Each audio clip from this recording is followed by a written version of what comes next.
Άιβερ Όστιν από το National Tutoring Association των Ηνωμένων Πολιτειών Αμερικής.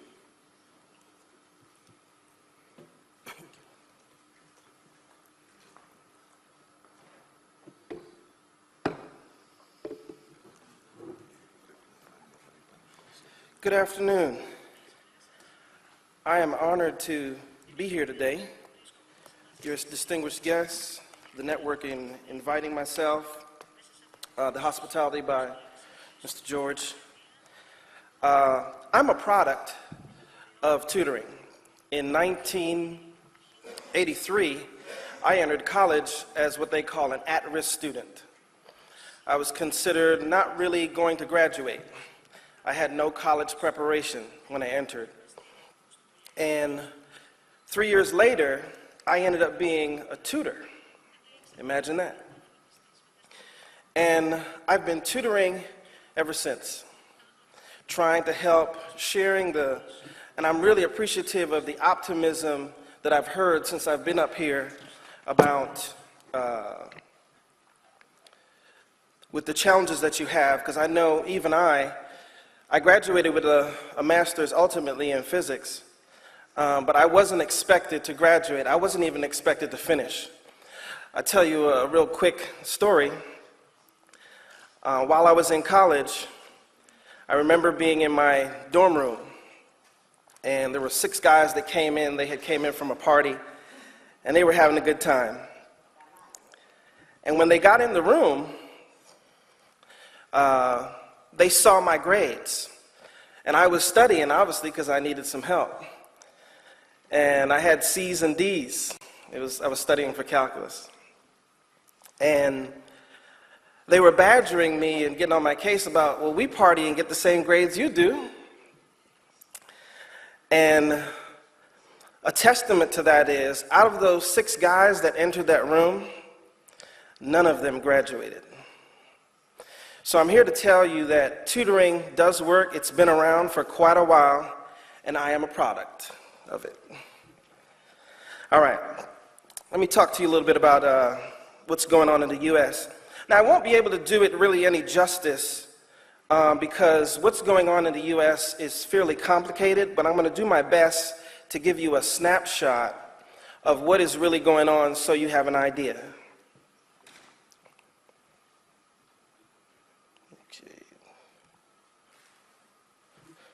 Okay, what I want to do is talk about the types of private tutoring that goes on in the U.S., typical student assessment, tutoring business interests, the new, what I call the tutoring hybrid, and the future of tutoring after what's called the Common Core standards.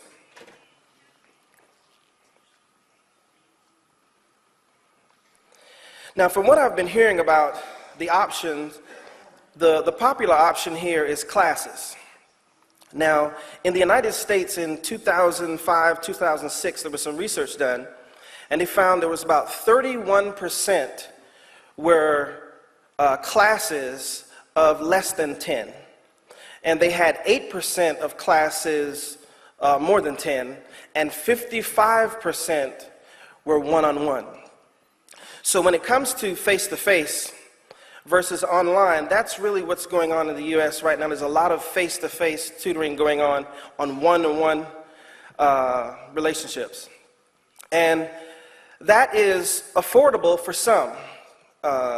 Prices for tutoring can range anywhere from, depending on where you are in the country, it could range anywhere from $45 to $70. And then in some other places of the country, it could range from $100 to, don't faint, $400 an hour. So online tutoring has become the other option to the parent who may not have the finances. So that's a growing option right now, online tutoring. But it has its share of challenges.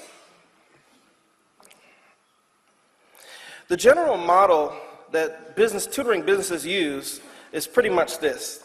They have a diagnosis test that you do at the beginning.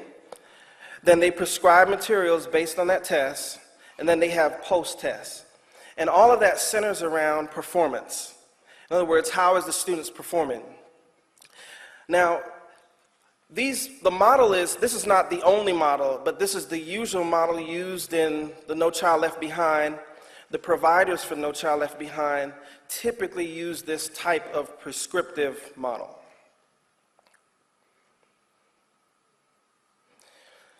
Now this is where it gets to be a little interesting. Tutoring businesses in the US, they serve different needs. So the needs that I have listed up here, one tutoring business could have maybe 1, 2, or maybe even tackle 3 of these at the same time as part of their business model. So what I want to do is just mention to you some of the avenues that the businesses take and the services that they provide. So for example, they'll provide services on academic content, tutoring algebra, geometry, English, and so forth. Then they have what are called gifted programs, where businesses will cater to students who are taking accelerated courses. And in the States, they call them AP courses. The high schools usually offer those. Then there's a very popular thing that you all might be familiar with. It's called standardized exam preparation. The one you may be most familiar with is SAT. But the standardized testing has just taken a big turn. And I'll talk to you about that a little bit later.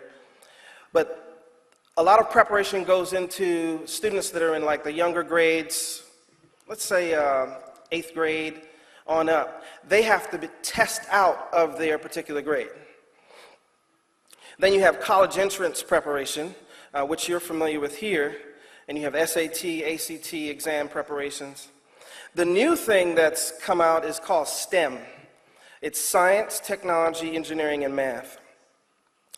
And there's a new target market there by businesses, as well as there are incentives by the government to push for businesses as well as government programs towards that sector.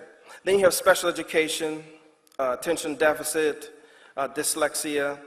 Then you have things like brain-based learning. You have businesses that are centered around brain-based learning. And then you have English as a second language.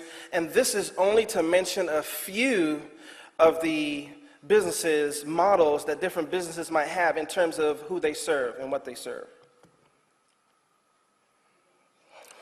What we're starting to see now with the new needs of tutors is something what I call, I gave it a new name, I call it tutoring hybrid. And the name of this hybrid is called academic coaching. Some of you may already have heard about it. But really, academic coaching is really, for lack of a better term to express, it's a tutor superhero. And essentially, the tutor is a tutor, a mentor, and a coach at the same time. When I got tutored some years ago,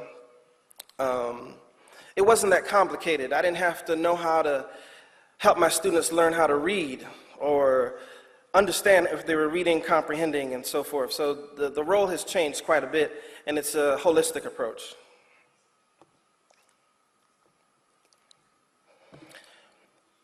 In the States, in 2010, they adopted something called the Common Core Standards. Now, before that, every state had their own criteria for how they determine if a student would move to graduate past their respective standardized learning tests. Well, in 2010, 45 states adopted, 2010-11, 45 states adopted, with the exception of Texas, Virginia, Nebraska, Minnesota, and Alaska, adopted what are called Common Core Standards, which is a really excellent idea because now states can collaborate with each other across the states. Now, what does this have to do with tutoring? Well, now tutors will be able to collaborate as well. And in 2012, the government gave up $14 billion to provide for tutoring, so businesses could come in and support. Now, we don't have a lot of research that's done in the area of the individual tutors that tutor, Unlike here, where you have the Ministry of Education, where you report your information to, we don't have that kind of system. So I couldn't get credible research for you.